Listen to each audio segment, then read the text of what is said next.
നമസ്കാരം. Aroor vision news ചാനലിലേക്ക് സ്വാഗതം.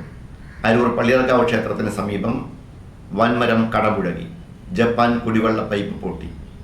ട്രാൻസ്ഫോമർ കേടായി വിദ്യുച്ഛക്തി വിതരണം നിലച്ചു. റോഡ് പൊളിഞ്ഞു. ജനങ്ങൾ ദുരിതത്തിൽ. വാർത്തകൾ വിശദമായി.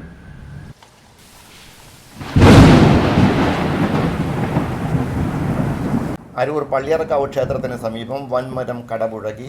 ജപ്പാൻ കുടിവെള്ള പൈപ്പ് പൊട്ടി. ട്രാൻസ്ഫോമർ കേടായി. സമീപ പ്രദേശത്ത് വിദ്യുച്ഛക്തി വിതരണം നിലച്ചു. റോഡ് പൊളിഞ്ഞു. ചെറിയ കെട്ടിടം തകർന്നു വീണു. ദിവസങ്ങൾക്ക് മുമ്പ് ആ വൻമരം വിളിച്ചു പറയുന്നുണ്ടായിരുന്നു, എനിക്ക് അടിതെറ്റുന്നു, എന്നെ ഒന്ന് വെട്ടിമാറ്റാമോ, അല്ലെങ്കിൽ ഞാൻ കടപുഴകിയാൽ നിങ്ങൾക്കുണ്ടാകാൻ സാധ്യതയുള്ള ദുരിതങ്ങൾക്ക് എന്നെ പഴി പറയരുത്. പക്ഷേ ആരും ശ്രദ്ധിച്ചില്ല.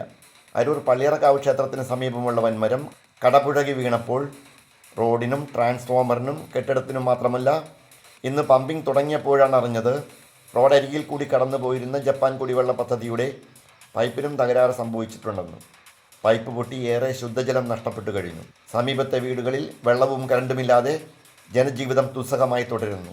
അരൂർ 5-ാം വാർഡിൽ പള്ളിയർക്കാവ് ക്ഷേത്രത്തിന് സമീപം അപകട ഭീഷണിയോടെ ഒരു വൃക്ഷം ചരിയുന്നതായ വാർത്ത ഒരാഴ്ച മുമ്പേ അറിയിച്ചതാണ്. കാര്യമായ നടപടിയെടുത്തില്ല. ഫലം ജനങ്ങൾക്ക് ദുരിതം തന്നെ.